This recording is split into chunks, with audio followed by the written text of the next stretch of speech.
জীবন স্মৃতি রবীন্দ্রনাথ ঠাকুর। আগের দিন যেটুকু পড়েছিলাম, আজ তার পরবর্তী অংশ। কিন্তু হায়, সে বট এখন কোথায়? যে পুকুরটি এই বনস্পতির অধিষ্ঠাত্রী দেবতার দর্পণ ছিল, তাহাও এখন নাই। যাহারা স্নান করিত, তাহারাও অনেকেই এই অন্তর্হিত বটগাছের ছায়ারই অনুসরণ করিয়াছে। আর সেই বালক আজ বাড়িয়া উঠিয়া নিজের চারিদিক হইতে নানা প্রকারের ঝুড়ি নামাইয়া দিয়া বিপুল জটিলতার মধ্যে সুদিন দুর্দিনের ছায়া রৌদ্রপাত গণনা করিতেছে। বাড়ির বাহিরে আমাদের যাওয়া বারণ ছিল, এমনকি বাড়ির ভিতরেও আমরা সর্বত্র যেমন খুশি যাওয়া আসা করিতে পারিতাম না। সেই জন্য বিশ্ব প্রকৃতিকে আড়াল আবডাল হইতেই দেখিতাম।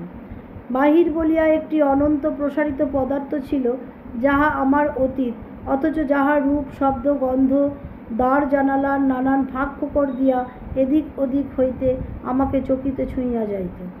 সে যেন গড়াদের ব্যবধান দিয়া নানা ইশারায় আমার সঙ্গে খেলা করিবার নানান চেষ্টা করিত। সে ছিল মুক্ত, আমি ছিলাম বদ্ধ। মিলনের উপায় ছিল না, সেই জন্য প্রণয়ের আকর্ষণ ছিল প্রবল। আজ সেই খড়ির গণ্ডি মুছিয়া গেছে, কিন্তু গণ্ডি তবু ঘোচে নাই। দূর এখনো দূরে, বাহির এখনো বাহিরে। বড় হইয়া যে কবিতাটি লিখিয়াছিলাম, তাহাই মনে পড়ে। খাঁচার পাখি ছিল সোনার খাঁচাটিতে, বনের পাখি ছিল বনে।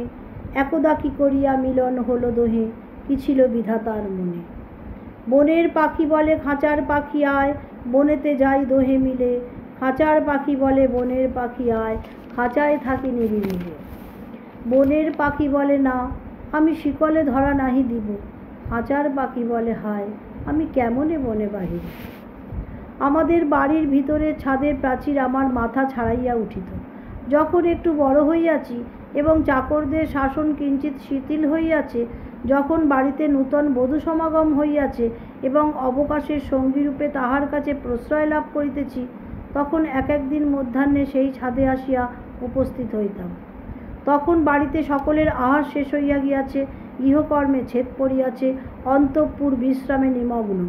স্নানসিক্ত শাড়িগুলি ছাতের কার্নিশের উপর হইতে ঝুলিতেছে। উঠানের কোণে যে উচ্ছিষ্ট ভাত পড়িয়া আছে, তাহারই ওপর কাকের দল সভা বসিয়া গেছে। সেই নির্জন অবকাশে প্রাচীরের রন্ধ্রের ভিতর হইতে এই খাঁচার পাখির সঙ্গে ওই বনের পাখির চঞ্চুতে চঞ্চুতে পরিচয় চলিত। দাঁড়াইয়া চাহিয়া থাকিতাম। চোখে পড়িত আমাদের বাড়ির ভিতরের বাগান প্রান্তের নারিকেল শ্রেণী।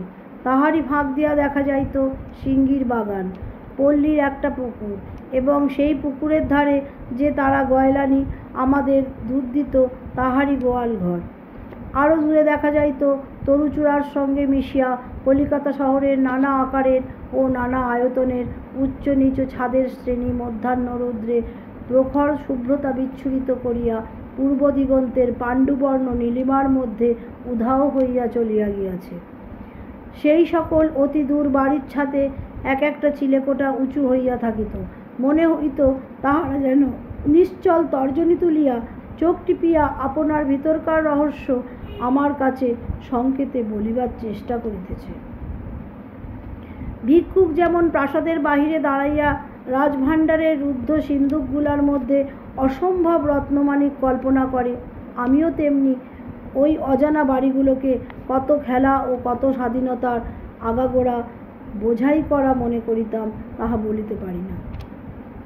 মাথার উপরে আকাশব্যাপী খড়দীপ্ত, তাহারই দূরতম প্রান্ত হইতে চিলের সূক্ষ্ম তীক্ষ্ণ ডাক আমার কানে আসিয়া পৌঁছিত, এবং সিঙ্গির বাগানের পাশের গলিতে দিবাসুপ্ত নিস্তব্ধ বাড়িগুলোর সম্মুখ দিয়া পশারি সুর করিয়া চাই, চুরি চাই, খেলনা চাই ইত্যাদি হাঁকিয়া যাইত। তাহাতে আমার সমস্ত মনটা উদাস করিয়া দিত। আজ এই পর্যন্ত। পরবর্তী পর্যায়ে আবার পরের দিন। নমস্কার।